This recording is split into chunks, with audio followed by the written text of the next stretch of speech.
사도행전 이제 8장까지 왔어요. 어느덧. 자, 지난주에 3주에 걸쳐서 누구의 변론, 누구의 설교에 대해서 말씀을 전했죠? 그죠? 스데반에 대해서 이야기를 들었습니다.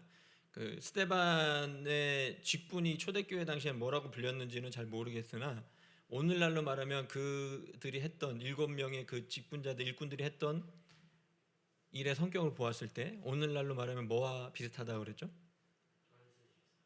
그죠? 집사, 안수 집사와 좀 비슷한 그런 직분이었는데, 자, 스데반이 복음을 증거하고 그의 지혜와 능력이 충만해서 이스라엘의 모든 지도자들이 그를 당할 수 없게 됐잖아요. 그죠? 말로도 안 되고 지혜로도 안 되니까 결국에 스데반을 어떻게 했어요? 죽이는데 그 과정이 어땠어요? 되게 치사한 방법을 쓰잖아요. 그죠?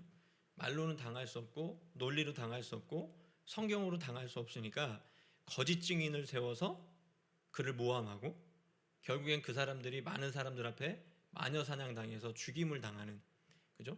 아무리 그 사람이 죄가 없어도 그 군중이 그래서 무서운 거예요. 이 무지한 군중이 이래서 무서운 겁니다. 왜 무서운 거예요? 옳고 그름을 판단하지도 못하고 거짓 증인을 세우고 선동하는 그 마녀 사냥을 주동하는 사람이 있으면 여러 사람이 한 사람 바보 만드는 거 쉬워요, 어려워요? 쉽죠. 그런 것처럼 스데반은 복음을 증거했고 하나님 나라를 분명히 그들에게 이야기했지만 그들은 하나님을 믿는다고 하면서도 그것이 싫어서 스데반을 돌로 쳐 죽입니다. 그러면서 스데반이 순교하는 내용으로 지난주에 마지막에 말씀이 끝났잖아요. 그죠? 그럼 오늘 8장에서는 어떻게 시작을 할까요? 지금까지는 목사님이 제가 설교를 할 때 주로 원포인트 설교를 했어요. 한 가지 주제를 가지고 그 주제를 설명하는 식으로 설교를 했는데 오늘은 포인트가 두 개입니다. 말씀의 제목이 뭐예요? 그죠? 박해와 복음의 확장. 오늘은 두 가지의 어떤 포인트를 가지고 설교를 할 텐데 첫 번째는 박해입니다. 고난과 환난을 당하는 큰 박해, 괴로움을 당하는 게 바로 박해예요. 그런데 그 뒤에는 복음의 확장은 뭐예요? 복음이 어떻게 된다는 거예요? 쭈그러진다는 거예요? 없어진다는 거예요? 확장된다는 건 뭐예요? 복음이 널리 전파되고 편만해진다는 것을 이야기합니다. 그런데 오늘 말씀에 1절에서 3절에 보면 초대교회가 박해받았던 내용이 중심이 되어 있고 4절에서 8절까지는 복음이 확정되어 가는 그 과정을 중점에 두어서 오늘 말씀을 전하도록 하겠습니다.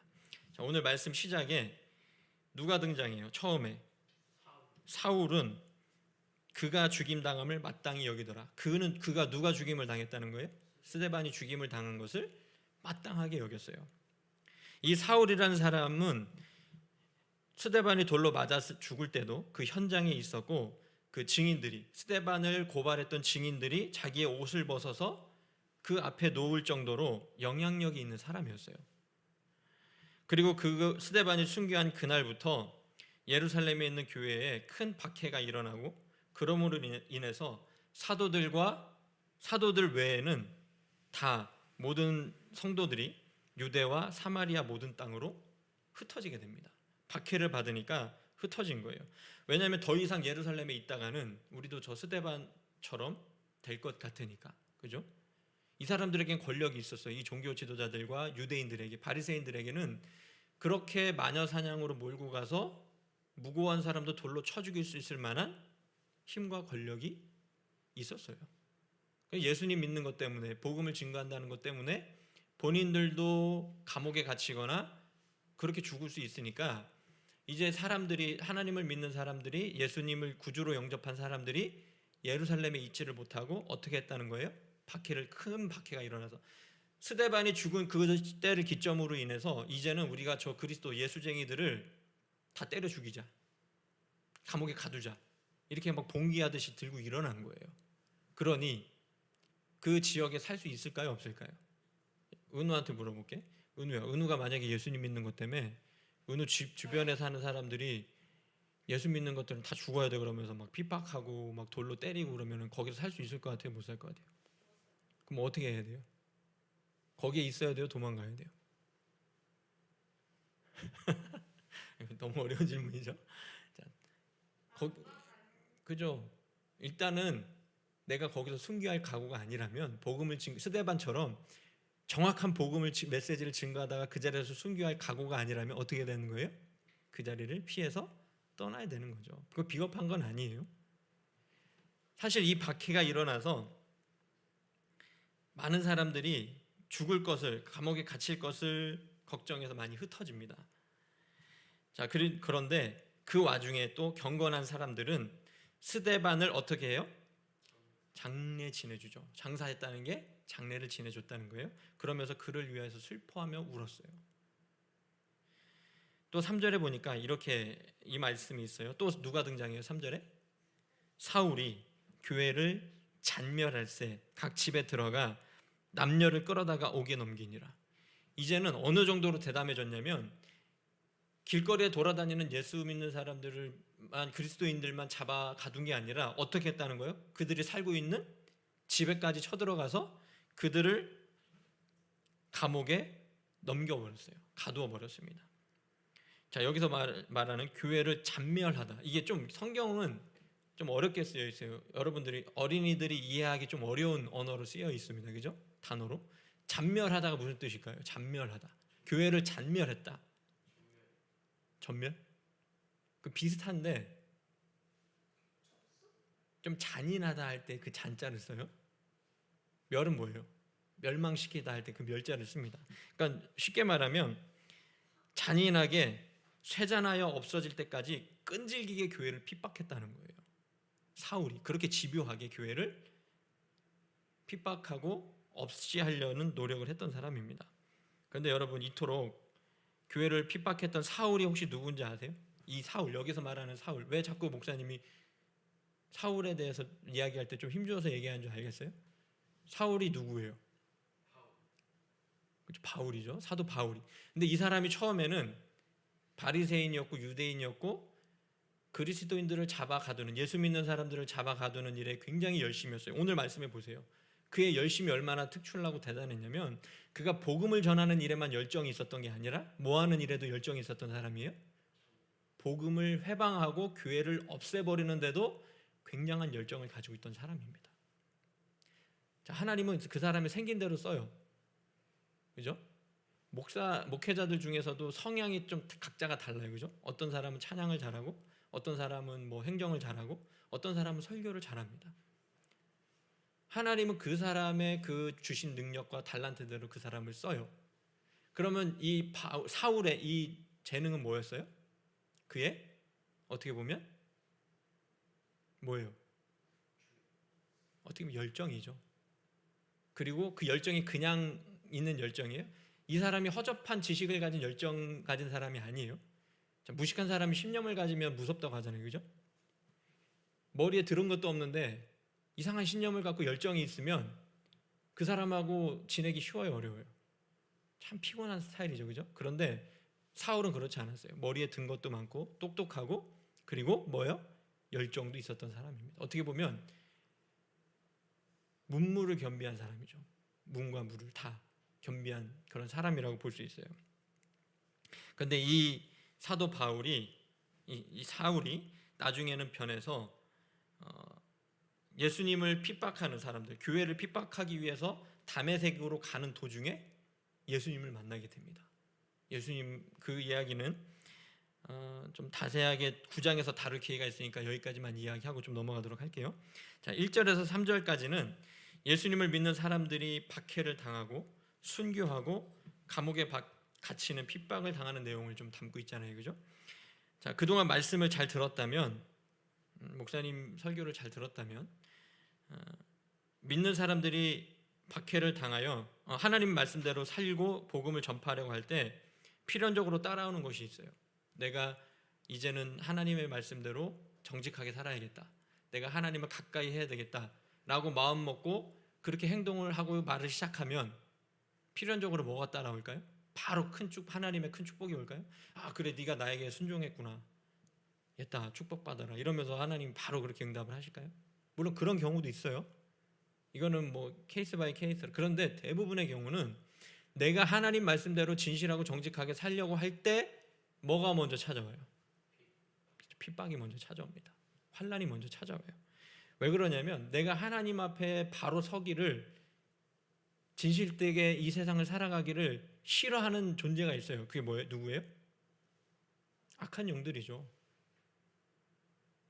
우리가 어떻게든 하나님과 멀어지게 만들려고 때로는 달콤하게, 때로는 핍박으로 우리의 믿음을 망가뜨리려고 하는 존재가 있습니다. 영적 전쟁인 거예요. 그런 전쟁에서 승리하려면 내가 옳은 길을 택하고 하나님의 말씀을 선택하고 믿음으로 살아갈 때 핍박이 온다 할지라도 그걸 견뎌야 되는 겁니다. 그래야 영적 전쟁에서 승리할 수 있는 거예요. 자, 사도들이, 예수님을 믿었던 사람들이 나쁜 짓 했어요? 복음을 증거하고 서로 나누고 교제하고 어려운 사람들 구제했잖아요. 그죠? 과부들과 고아들을 긍휼히 여겨서 구제했잖아요. 이렇게 좋은 일을 했으면 교회가 핍박받아야 돼요? 우리 상식으로 성장해야 돼요. 상식처럼 성장해야 되는 게 옳아요. 근데 왜 하나님 말씀을 증거하고 옳은 일을 하면 할수록 이렇게 핍박이 찾아올까요? 그 말씀 앞에서 말했던 것처럼 영적인 전쟁입니다. 자, 그렇다고 믿음으로 사는 사람들에게 환난만 있다면 누가 하나님을 믿을 수 있겠어요? 그죠? 우리는 연약한 존재예요. 잠시 잠깐은 그 환난과 고통을 견딜 수 있지만 김병에 효자 없다고 그 환난이 오래 지속되면 지속될수록 견딜 수 있는 사람은 그렇게 많지 않습니다. 그렇지만 우리가 믿음을 지키고 살 때 이러한 환난은 필연적으로 있다는 것을 잊지 마시고 간과해서도 안 되는 것이죠. 자, 하지만 우리는 이 환난을 통해서, 핍박을 통해서 하나님께 더 가까이 갈 수 있고, 욥이 이야기한 것처럼 연단을 통한 순전한 믿음으로 나아가는 과정 중에 있을 수가 있는 겁니다. 그리고 결국에는 하나님이 주시는 참된 평안과 은혜를 누릴 수 있게 되는 거예요. 그 과정이 중요합니다. 과정이. 아무리 힘들고 어려워도 욥이 이야기한 그 연단을 한번 생각해 봤으면 좋겠어요. 그래서 오늘 이 말씀을 이해하기 쉽게 욥에 대한 이야기를 잠깐 해주겠습니다. 자, 우리는 감히 상상할 수도 없는 고통을 당한 사람이 욥이었어요. 그 욥기 23장 10절에서 그는 이렇게 고백합니다. 내가 가는 길을 그가 아시나니 그가 나를 단련하신 후에는 내가 숨군같이 되어 나오리라. 자, 욥이 어떤 고난을 당했는지 혹시 아세요? 욥이 어떤 고난을 당했죠? 지금 우리가 상상할 수도 없는 큰 고난을 당했다고 했잖아요. 그죠? 단순한 물질의 어려움이 아니에요. 경제적으로 어려운 어려움이 아니에요. 그것도 당했어요. 어떤 걸 당했냐면 그는 원래 동방의 아주 큰 부자였어요. 그리고 하나님을 잘 섬기는 의인이었어요. 성경의 표현은 그는 당대의 의인이라고 표현합니다. 그럴 정도로 하나님 앞에 정직했고 진실했고 많은 부와 또 10명이나 되는 자녀를 거느린 아주 이 땅에서 보면 어떻게 보면 성공한 사람이었고 행복한 사람이었어요. 그뿐만 아니라 하나님을 잘 믿는 사람이었죠. 그런데 그는 하루아침에 그 모든 것을 잃게 됩니다. 처음에는 10명이나 되는 자녀들이 큰형 집에 모여서 식사를 하고 모여있을 때, 교제를 나눌 때 갑자기 큰 바람이 일어나 그 집을 무너뜨려서 10명이나 되는 자녀가 그 건물에 깔려서 죽게 돼요. 그리고 얼마 되지 않아 또 다른 종이 와서 이렇게 이야기합니다. 당신의 모든 재물, 동물, 짐승들을 다 약탈해 갔습니다. 하늘에서 불이 떨어져서 다 타 죽었습니다. 이렇게 막 이야기를 해요. 그러니까 욥은 그렇게 부자였고 많은 자녀들을 거느린 행복한 사람이었는데 하루아침에 어떻게 된 거예요? 자녀도 다 죽고 가지고 있던 그 많은 재산도 재물도 다 없어졌어요. 그때에 욥이 이런 고통 가운데 범죄하지 않고 이런 믿음의 고백을 합니다. 잘 들어보세요. 내가 모태에서 알몸으로 나왔사온즉 또한 알몸이 그리로 돌아가올지라. 주신 이도 여호와시요 거두신 이도 여호와시니 여호와의 이름이 찬송을 받으실 지니이다. 욥이 뭐라고 얘기했다고요? 하나님의 이름이 찬송을 왜 자기는 어떤 일을 당했는데 찬송하고 있어요? 좋은 일 당했어요 지금? 내 자녀들이 다 죽고 그렇게 부자였다가 하루아침에 똘딱 망했는데?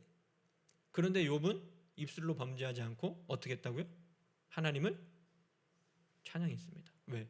내가 알몸으로 나왔고 알몸으로 주님께 돌아갈 텐데 이 모든 것은 하나님의 주권 아래 있다는 거예요. 사실 욥기는 욥이 당한 고난이 워낙 커서 욥기의 주제를 고난이라고 생각하는 사람들이 굉장히 많아요. 하지만 아닙니다.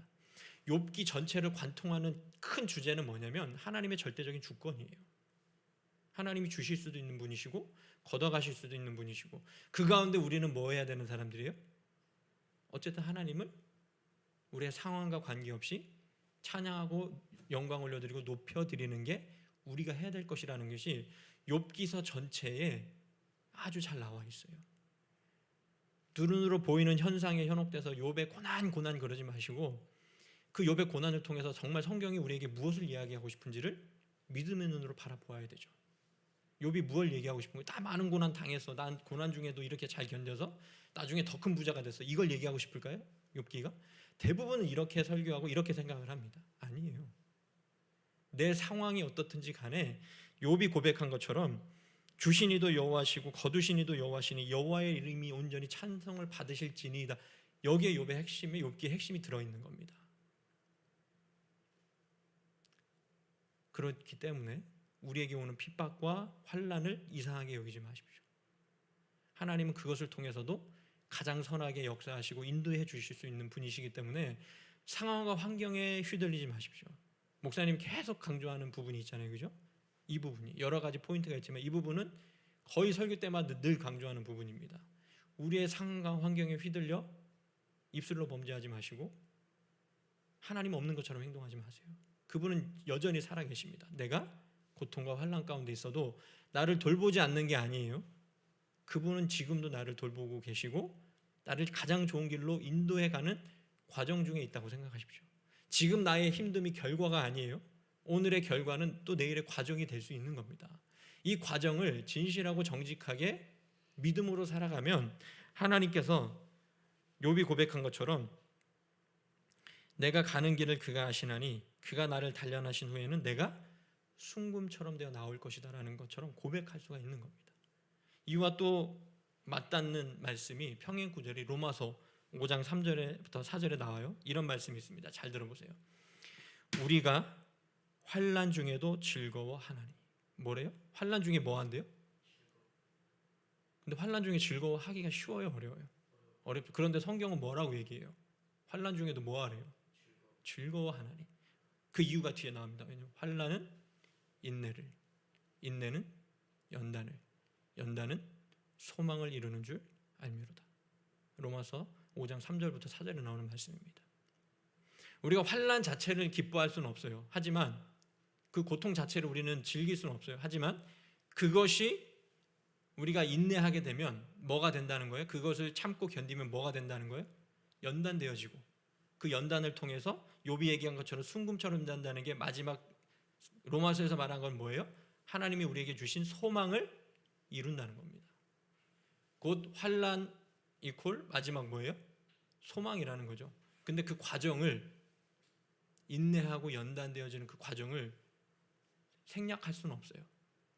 그 과정을 누가 견디고 누가 그 과정을 살아내는 거예요? 내가 살아내는 겁니다. 근데 우리는 달콤한 열매만을 원해. 그 과정을 생략하고 싶어요. 그건 도둑놈 심보지. 성경은 그렇게 얘기하지 않아요. 너희가 환난과 핍박이 있을 건데 그럼에도 불구하고 즐거워해라. 왜냐하면 너희들이 인내하면 하나님이 너희들을 만들어 가실 것이고 연단하실 것이고 그 연단의 끝에서 니들이 상상할 수 없는 소망을 이루어 주실 거야. 이렇게 얘기하고 있는 거예요, 성경은. 근데 우리는 어때요? 다 건너뛰고 하나님 나 몰라 힘든 거 다 싫어. 그냥 나 축복만 주세요. 나 건강하게 해주시고 돈 많이 주시고 잘 되게 해주세요. 이것만 놓고 우리는 주세요. 어린애처럼 떼쓰잖아요. 하나님 앞에.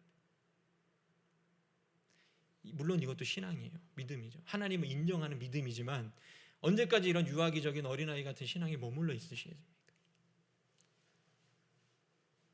온전히 환난 중에 기뻐할 수는 없지만 약속의 말씀을 믿고 잘 견딜 수 있기를 바랍니다. 그러면 하나님께서 환난 가운데도 하나님을 의지하는 그 믿음을 바라보시고 우리를 가장 좋은 길로, 선한 길로 인도해 가시는 거예요. 자, 우리가 이 시대 가운데 하나님의 말씀을 지키고 산다는 것 결코 쉽지 않습니다. 그리고 때로는 우리가 정직하면 할수록 하나님의 말씀을 지킬수록 세상과 동료로부터 핍박과 환난을 당할 수 있어요. 목회자 사이에서도 마찬가지입니다. 뭔가 부조리한 것을 지적하고 이야기하면 그것을 지지해주는 사람이 많을까요? 너만 의롭냐고, 너만 잘났냐고 욕하는 사람이 더 많을까요? 두 번째 사람들이 더 많죠. 교회에 뭔가 부조리, 교단에 무슨 부조리를 지적하고 할 때 그래 우리가 성경적으로 한번 고민해보자, 건강하게 이렇게 나오는 사람도 없어요. 다 자기들 기득권 놓치기 싫어서 스데반을 마녀 사냥했던 것처럼 저기 싹이 올라오는 그 이상한 목사 하나를 댕강 잘라버리는 게 가장 쉬운 방법이죠. 그죠? 그런 일들이 이 시대 가운데서도 비일비재합니다. 그럼에도 불구하고 우리가 거기에 편승해서 그 사람들 같이 돼야 된다는 것은 아니죠. 우리가 옳다라고 믿는 성경적으로 검증한 그 일들을 우리는 그런 핍박과 환난이 있어도 믿음으로 감당할 수 있기를 바랍니다. 그리고 여러분 나비 효과라는 말 아세요? 나비 효과? 뭐예요? 그죠? 나비의 날갯짓에 바람이 얼마나 나와요? 막 선풍기 바람처럼 막 세게 나와요? 나비의 날갯짓에 그 파장이 얼마나 될 것 같아요? 너무 미약해요. 그런데 그 파장이 지구 반대편에서 뭐가 된다는 거예요? 태풍이 될 수도 있다는 거죠. 자, 지금 내가 연약하지만 진실하게 했던 그 날갯짓, 거의 간신히 힘들게 고난 중에 환난 중에 쥐어짜서 했던 한 번의 이 날갯짓이, 미약한 날갯짓이 훗날 어떤 파장으로 이루어질지 모릅니다. 왜? 그 나의 진실함과 정직함이 누구의 손에 들리면, 하나님의 손에 들리고 하나님께 쓰임 받으면 그것이 어떤 파장과 어떤 태풍으로 어떤 결과로 이루어질지 아무도 알 수 없어요. 자, 여러분, 박해와 고난은 결코 좋은 것은 아니지만 사실 이 박해를 통해 초대교회가 이스라엘 전체로 퍼지게 되는, 복음이 더 편만하게 되는, 확장되는 그런 계기가 됩니다. 자, 예루살렘에서 시작된 이 초대교회가 이제 박해를 피해 유대와 사마리아 모든 땅으로 흩어지게 되죠. 자, 이 큰 박해를 통해 사실 교회가 쭈그러지고 잔멸된 것이 아니라 오히려 더 복음이 힘있게 증거되고 하나님 나라가 확장되었습니다. 그리고 4절의 말씀을 한번 볼게요. 그 흩어진 사람들이 두루 다니며 복음을 전할세. 자, 박해로 흩어진 것이 좋은 일이에요, 나쁜 일이에요? 우리 그냥 겉으로 표면적으로 보는 것은 나쁜 일이죠. 그러나 하나님은 그 고통스럽고 나쁜 일을 통해서도 복음이 증거되고 확장되게 하셨습니다. 우리 하나님은 좋지 않아 보이는 사건과 그 물건들을 통해서도 가장 선하게 인도하시고 역사하시는 분이시라는 것을 잊어서는 안 돼요. 우리는 실수할 수 있지만 하나님은 실수하지 않으십니다. 오히려 우리의 실수조차 가장 좋은 길로 인도하실 수 있는 능력의 하나님이시죠. 그러니 내가 좋은 결과를 만들려고 온갖 꼼수와 정직하지 못한 방법을 택하지 마시기를 바랍니다. 당장에 내가 좀 성공하기 위해서 하나님 잠깐만 뒤로 가봐요. 나 하나님 불편하니까 이 일을 못하겠어. 하나님 잠깐만 뒤로 제끼고, 하나님을 뒤로 제껴버리는 그런 편리함을 가지지 마세요. 늘 하나님을 의식하세요. 내가 잘하든 못하든, 괴롭든 즐겁든 하나님이 늘 나와 함께 하시고 나를 보고 계신다는 것을 잊지 마셔야 됩니다. 정말 그 하나님 앞에 우리가 하나님 내 옆에 계신다는 것을 느낄 수만 있다면 우리는 거짓말할 수 없어요. 물론 상황에 따라서 궁지에 몰리면 거짓말할 수 있죠. 그렇지만 남을 속이거나 아주 부도덕하게 거짓말해서 나의 이득을 취하는 그 거짓말을 할 수 없다는 겁니다. 왜? 하나님 살아계신 거 알기 때문에. 그분이 다 듣고 계신데 그분 앞에서 어떻게 거짓을 이야기할 수 있겠어요? 그죠? 내가 아무리 큰 잘못을 저질렀어도 덮을 수 없어요. 내가 도둑질하거나 살인하거나 나쁜 일이죠. 그런데 그것을 증거가 없다고 거짓말하고 덮으려고 하면 그건 또 누구 앞에서 더 큰 범죄를 짓는 거예요? 하나님 앞에서 더 큰 죄를 짓는 겁니다. 사람이 이렇게 연약해서 도둑질할 수도 있고 간음할 수도 있어요.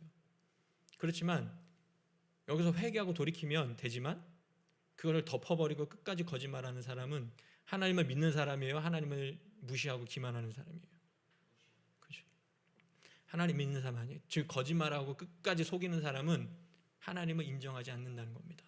그 사람은 교회의 암적인 존재들이에요. 교회는 뭐예요? 하나님이 부르신 자들의 모임이 교회잖아요. 하나님 부르지도 않았는데 나와 있는 사람들도 있어요. 성경의 표현대로 하면 알곡과 가라지 비유하시죠. 주인이 있고 종들이 있어요. 수확할 때가 되니까 알곡도 자라고 있고 거기에 밭에 가라지도 자라고 있어요. 그러니까 종들이 물어요. 우리는 저 가라지를 뿌리지도 않았는데 왜 저게 났는지 모르겠습니다. 저걸 뽑아버릴까요? 예수님에게 묻잖아요. 주인에게. 뭐라고 말씀하세요? 주인이 가만두어라. 가라지 뽑으려다 알곡까지 뽑힐까 걱정된다. 어차피 심판 때는 알곡과 가라지가 구분돼서 알곡은 곳간에, 가라지는 불에 태워질 거다. 그냥 둬라 그랬다. 그러면 이 시대 가운데 이 교회 안에도 뭐가 있다는 거예요? 알곡과 가라지가 있는 거예요. 진짜와 가짜가 있다는 거죠. 그 가짜를 뽑으려다가 진짜가 어떻게 할 수도 있다는 거예요? 같이 뽑혀 상처받을 수도 있다는 겁니다.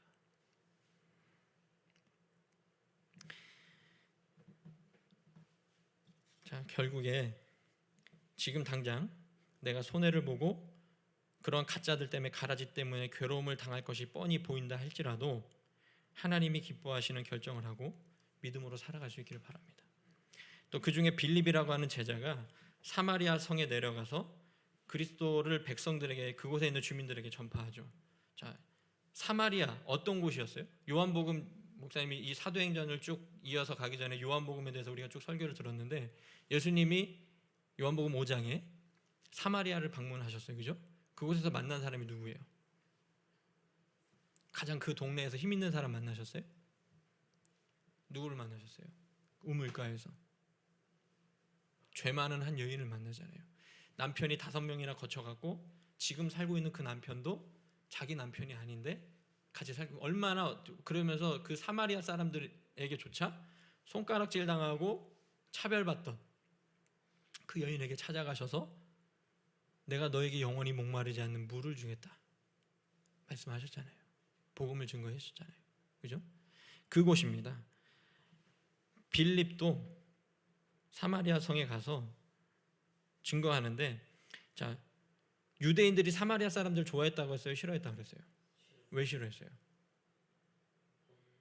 범죄해서? 이스라엘 백성들이 싫어하는, 유대인들이 싫어하는 게 이방인들이에요. 근데 이 사마리아 땅에 있는 사람들은 원래 유대인이었어요. 그런데 아수르라고 하는 나라에 점령당하고 그곳에서 그 이방인들하고 피가 섞이게 돼요. 그러니까 어떻게 보면 더 혐오스러운 거예요. 우리의 순수 유대인 혈통을 유지하고 우리는 선택받은 민족이고 저 사람들은 심판받아 마땅한 짐승과 같은 인간들인데 어떻게 그 사람들이랑 혼인해서 섞여서 피가 섞일 수 있냐. 사마리아 사람들은 아주 멸시하고 천대했습니다. 그래서 갈릴리와 예루살렘에 갈 때 이 사마리아 땅을 통과하면 쉽게 가는데 너무 싫으니까 이렇게 돌아갔어요. 한참 돌아갔어요. 사마리아 사람들하고 상종하기도 싫어서. 그 땅으로 가서도 복음이 증거되는 모습을 볼 수가 있죠. 자, 그곳에서 빌립이 복음을 전하자 많은 사람들이 빌립의 말을 듣고 그가 행하는 기적을 보고 또 한 마음으로 그가 하는 말을 따르게 되죠. 그곳에서도 역시 많은 사람에게 붙었던 더러운 귀신이 떠나고 중풍병자들과 걷지 못하는 사람들이 낫게 되는 기적이 나타나서 그 성에 큰 기쁨이 있게 되었다라고 오늘 성경은 우리에게 증언하고 있습니다. 자, 우리는 우리가 있는 그곳에서 아무리 그곳이 사마리아 같은 곳이라 할지라도 진실하고 정직하게 하나님 말씀을, 복음을 증거해야 됩니다. 우리는 우리가 있는 그곳에서 복음을 전하고 하나님 나라를 증거해야 돼요. 비록 더디더라도 하나님 믿는 자녀다운 모습으로 주변 사람들과 좋은 관계를 맺고 그들을 잘 섬겨야 됩니다. 이제 교회는 홍보하듯이 무슨 막 블랙홀이 빨아들이듯이 사람들을 막 교회로 불러들이는 그런 전도가 아니라 삶으로 지역 주민을 섬기는 방법으로 전도해야 됩니다. 비록 더디고 느리더라도. 성령의 능력과 본질은 같지만 각 시대마다 역사하시는 방식은 다르게 나타나고 또 다르게 보이기도 합니다. 그러나 그 본질은 같습니다. 복음의 확장과 많은 사람을 구원으로 인도하는 것이 중요하죠. 비록 빠른 성장이 눈에 보이지 않더라도 이웃을 향한 사랑의 마음과 긍휼의 마음을 잃지 않고 나에게 주어진 상황 속에서 믿음으로 잘 살아내시기를 바랍니다. 특별히 우리 주님의 교회는 이제 개척해서 연약한 교회예요. 마음 같아서는 우리 교회가 성장하려면 목사님이 알고 있는 친했던 사람, 다른 교회 다니든지 말든지 인맥으로, 친한 친분으로 그 사람들을 불러다가 이 자리에 채워서 앉아 놓을 수도 있습니다. 앉게 할 수도 있어요. 하지만 그런 방법이 아니에요. 비록 늦더라도, 더디더라도, 다른 사람들은 그렇게 정직해서 무슨 일을 하겠냐고 손가락질 할지라도 하나님의 방법대로, 또 이 지역에 이곳에 교회가 세워지게 하신 이유와 목적이 있을 테니 내가 좀 손해보더라도, 내가 좀 바보처럼 보인다 할지라도 이 주변에 있는 사람들을 잘 섬겨야 돼요. 그것이 바로 지금 이 시대의 복음의 전도의 방법이죠. 그리고 주어진 상황에만 순응하고 하면 나태해지고 패배자처럼 보일 수도 있습니다. 그러면 우린 또 한 가지 무엇을 해야 될까요? 하나님이 주시는 비전과 목표를 바르게 설정하고 그 일을 이루기 위한 방법을 고민하고 연구하면서 최선의 노력을 또 해야 되는 겁니다. 너무 목표 지향적으로만 나아가면 하나님보다 앞서 나가서 본질을 잃어버릴 수 있기 때문에 우리는 현실에 순응하는 것, 우리가 고통 중에 가운데 견딜 수 있는 그것도 필요하지만 또 나태해지지 않으려면 뭐 또 해야 된다는 거예요? 하나님이 주시는 비전과 목표를 세우고 그것을 위해서 또 열심히 노력을 해야 된다는 거죠. 가만히 앉아 있는다고 일이 이루어지지 않습니다. 하나님이 하실 것은 하나님께 맡겨드리고 우리가 할 수 있는 건 뭐 해야 되는 거예요? 내가 해야 될 것은 성실하게 감당해 나아가는 것이죠. 그러기에 우리는 이 두 가지를 건강하게 잘 균형 잡을 수 있기를 바랍니다. 나에게 주어진 상황 가운데 그것을 모든 것을 순응하고 온전히 누릴 수 있는 믿음과 앞으로 각 개인과 우리 공동체가 가야 할 목표를 정하고 그것을 이루기 위해서 최선을 다할 수 있기를 바랍니다. 남이 성공했던 사례에 현혹돼서 그것을 흉내내지만 말고 성경적인 방법으로, 창의적인 방법으로 성숙하고 성장해 나아갈 수 있기를 바랍니다. 큰 환난과 박해를 통해서도 복음이 확장되어진 것처럼 우리 주님의 교회도 앞으로 어려움이 많을 겁니다. 다 좋은 일만 있는 거 아닐 거예요. 그렇지만 이 지역의 복음 증거의 사명을 있다는 것을 아시고 끝까지 그 복음 증거의 사명을 잘 감당하는 하나님이 기뻐하시는 교회가 될 수 있기를, 또 모든 성도가 될 수 있기를 간절히 소망합니다. 기도하겠습니다.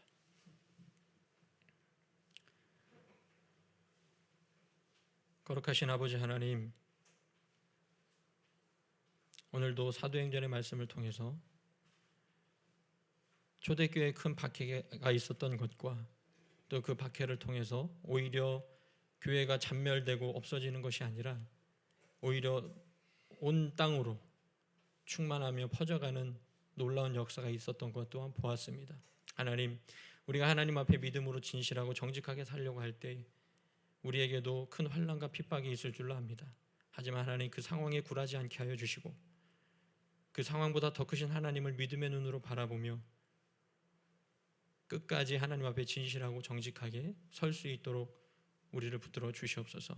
하지만 하나님, 우리는 연약합니다. 조그마한 손해만 봐도 고통스러워하며 아파하며 불평과 원망하는 연약한 인생들입니다. 하나님, 우리도 스데반처럼, 욥처럼, 또 성경에 나오는 많은 믿음의 선진들처럼 끝까지 하나님을 믿음의 눈으로 바라보아 입술로 범죄하지 않고 말과 행동으로, 마음으로 범죄하지 않도록 우리의 생각과 마음을 지켜 주시옵소서. 우리가 이 땅 가운데, 이 지역 가운데 세워진 교회의 목적이 있을 줄로 압니다. 복음 증거의 그 사명을 잘 감당하게 해주시고 많은 사람들이 이곳에 모여 함께 하나님을 예배하고 찬양하게 할 수 있도록 인도하여 주옵소서. 감사를 드리며 예수 그리스도의 이름으로 기도하옵나이다. 아멘.